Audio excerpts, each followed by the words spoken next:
विमल पोलो जुबा केसरी, हर पल मनाओ केसरी त्योहार। मैं बृजमोहन जी, अब मैं क्या आपसे कहूं, कुल मिलाकर अजीत पवार ये चाहते हैं कि भ्रष्टाचार पर कार्रवाई तो बाद में होगी, पहले नौकरशाह जेब में चाहते हैं अजीत पवार। भ्रष्टाचार पर कार्रवाई जाए भाड़ में।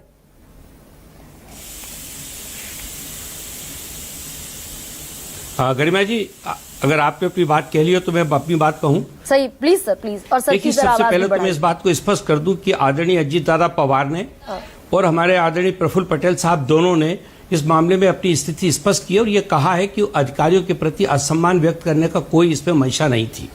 और अगर कोई भी ऐसी घटना भी घटी है तो उसके प्रति उन्होंने कहा है कि ऐसी चीजें नहीं होना चाहिए। ये बात बिल्कुल ठीक है, लेकिन मैं आपको इसकी हकीकत बताना चाहता हूं। वो तो कह रहे हैं कि मुझे बताती है मेरे डायरेक्ट नंबर पे कॉल कर, तेरे ऊपर एक्शन लूंगा मैं। वो तो तू तड़ाक करते हुए दिख रहे हैं सीधे सीधे।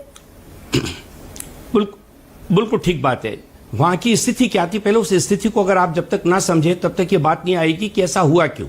होता क्या है कि 15 अगस्त को वहां पर जब स्कूल में प्रोग्राम होता है, उस प्रोग्राम में वहां के जो बच्चे हैं वो जनप्रतिनिधियों से जो वहां पर गए थे, पंचायत के लोग और जिला पंचायत के पदाधिकारी, उनसे ये कहते हैं कि जो मेन रोड है ये वो मेन रोड है।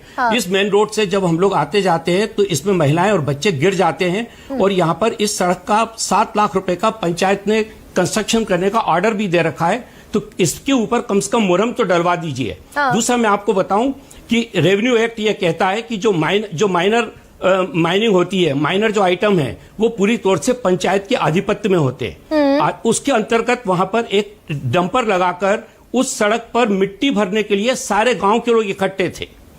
वहां ये जो पुलिस अधिकारी हैं, इनको किसी थर्ड आदमी से एक मैसेज पहुंचता है और वो ये बताते कि वहां पे इलीगल माइनिंग हो रही है।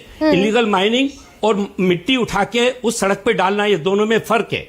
ये वहां जब पहुंचती हैं तो वहां पे जो लोग थे वो इनको समझाते हैं, वहां पे सारे गांव के लोग इकट्ठे, वो इनसे निवेदन करते हैं कि आप इस सड़क को देखिए, इस सड़क के ऊपर मुरम्मत डलना है क्योंकि इससे हमारे बच्चे निकलते हैं, हमारी महिलाएं निकलती हैं और स्कूल जाने में बहुत परेशानी हो रही है। और इसका ऑलरेडी टेंडर हो चुका है 7 लाख रुपए का। ये ठेकेदार, वो ठेकेदार भी वहां है कि इसको 7 लाख रुपए का ठेका मिला है। उसके अंतर्गत पंचायत के हम सारे लोग कह रहे हैं कि इस सड़क को आप इस पे मिट्टी डालने दीजिए। अच्छा। वो इस बात को सुनने को तैयार नहीं थी। मतलब आप ये कह रहे हैं, पूरी बात, जब आप ये कह रहे हैं कि देश की सबसे कठिन परीक्षा 355 रैंक के साथ पास करने वाली पुलिस ऑफिसर को ये समझ में नहीं आया कि गांव वाले क्या कह रहे हैं। बिल्कुल, आप गरिमा जी, आपका बिल्कुल कहना ठीक है। जो आदमी 2-2, 3-3 लाख लोगों के वोट के बीच में जाके वोट लेके चुनाव जीतता है, उसकी तो बेचारे की कोई हैसियत है ही नहीं। वो तो अपने आप जीत जाता है। खाली जो मेहनत करते हैं वो, खाली जो मेहनत, एक मिनट गरिमा जी सुन लीजिए, खाली मेहनत अधिकारी करते हैं। सुनिए, अगर उस महिला मत जोड़िए, आईपीएस ऑफिसर जोड़िए, महिला। अच्छा ठीक है, ओके जी, फिर सुनिए, डन, ओके। कोई भी अधिकारी है, मैं बिल्कुल, कोई भी अधिकारी है, चाहे वो महिला हो चाहे वो पुरुष हो, अगर उस आईपीएस ऑफिसर ने कहा कि सर मेरे पर्सनल नंबर पर फोन कर दीजिए, how would I know that it's you, it's originally you, how would I know, मुझे कैसे पता चलेगा कि अजीत पवार साहब बोल रहे हैं। तो अजीत पवार ने कहा सुन, मैं तेरे को बताता हूं, तेरे ऊपर एक्शन लूंगा। तेरी इतनी हिम्मत हो गई, इतना डेयरिंग हो गई। मैंने तो आपको पहले ही कह दिया गरिमा जी, मैंने तो आपको पहले ही बता दिया, इस मुद्दे पे आदरणीय अजीत दादा पवार अपना बयान दे चुके हैं। मैं तो वो हकीकत बता रहा हूं, ऑफिसर की एरोगेंस बता रहा हूं मैं, कि वहां पे सारे जिला पंचायत के लोग खड़े हैं, पंचायत के लोग खड़े हैं, पूरे गांव के लोग खड़े हैं और वो इस बात को सुनने को तैयार नहीं है। वो वहां पर डंडे चले, आपको मालूम है। वहां पर एक मिनट, एनसीपी में अजीत पवार का एरोगेंस किसी को दिखा क्या? भाई ऑफिसर का एरोगेंस दिख गया।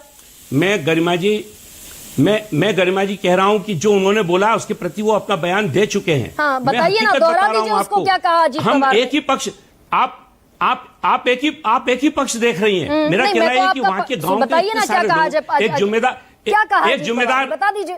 और दूसरा मैं आपको और बताऊं, दूसरा मैं और आपको बताऊं कि वहां पर इस मामले में रेवेन्यू एक्ट ये कहता है कि वहां पे इस प्रकार की कार्रवाई को करने के लिए तहसीलदार का होना जरूरी था। बगैर तहसील, ये दूसरे पंचायत के एक पटवारी को लेकर वहां पहुंचती हैं, जिनको उसके बारे में कुछ नहीं मालूम। और वहां पर आखिर में जब सारी विवाद होता है तो ये वहां पे रिग्रेट करती हैं, ये कहती हैं इस बात को कि मैं यहाँ पर अचानक आ गई, मुझे सारी बात नहीं बताई गई थी, इसलिए मैं यहाँ पहुंची हूँ। एक उसको भी वो पहलू भी तो एक है कि गांव के सारे लोग, और फिर आप सोचिए, अरे अगर गलती हो गई तो आप क्यों तड़ाक करेंगे कि आईपीएस ऑफिसर से? सर इसलिए कि सत्ता की ताकत है, सत्ता की हनक है, खादी की हनक है। पर अगर वो अधिकारी वहां पे खड़े, वो गरिमा जी वहां पे खड़े सारे लोगों की बात मानने के अधिकारी तैयार ना हो, उनका गनमैन वहां पे रिवॉल्वर निकाल के लोगों को डराने लगे, तो आप बताइए क्या करेंगे? फिर जनप्रतिनिधि होते किस लिए हैं? आप भी तो आवाज उठाती हैं, आप आवाज लोगों की उठाती है कि नहीं? वो अधिकारी लगातार कह रही है अजीत पवार को, okay sir, okay sir, okay sir. कहां उसने किसी तरह का कोई रिटेलिएट किया? गरिमा जी आप देश के सामने खाली एक पक्ष रख रही हैं। आप ये तो देखिए कि उस महिला का उन्होंने वहां पे किस प्रकार से एक्ट किया है, वो सुनने को तैयार नहीं थी। गांव के लोगों की समस्या, सारा पूरा गांव वहां पे खड़ा हुआ था, वो कह रहे हैं ये देखिए इस ढंग से वहां पे गाड़ियां निकलती हैं वहां पर, और वो जो स्थान है वो सबसे बड़ा दूध उत्पादन क्षेत्र है। वहां पे लोग अपनी मोटरसाइकिल पर केन लेके निकलते हैं, उनकी केनें वहां पे गिर रही थी, और ये घटना वहां पे लगातार हो रही थी। तो गांव के लोगों ने ये निवेदन किया उनसे कि मेहरबानी करके आप रुक जाइए, आप पता लगा लीजिए, आप तहसीलदार से पूछ लीजिए। उनके साथ जो वहां के स्थानीय अधिकारी गए थे वो उस पंचायत का काम ही नहीं देखते, वो वहां के लोग ही नहीं थे, वो वहां का पटवारी नहीं था, वो बगल के पेंगुड़े गांव के लोगों को लेकर पहुंची। तो ये अधिकारी की भी तो गलती है। आप दरअसल अधिकारी की भी गलती है। गरिमा जी नहीं सर, गरिमा जी आप उसको एरोगेंस से देख रही हैं। मेरा कहना है कि जनप्रतिनिधि अगर जनता की बात के लिए अधिकारियों को नहीं बोलेगा, डिप्टी चीफ मिनिस्टर नहीं बोल सकता, डिप्टी चीफ मिनिस्टर आदेश नहीं दे सकता, तो कौन देगा आदेश? आप बताइए।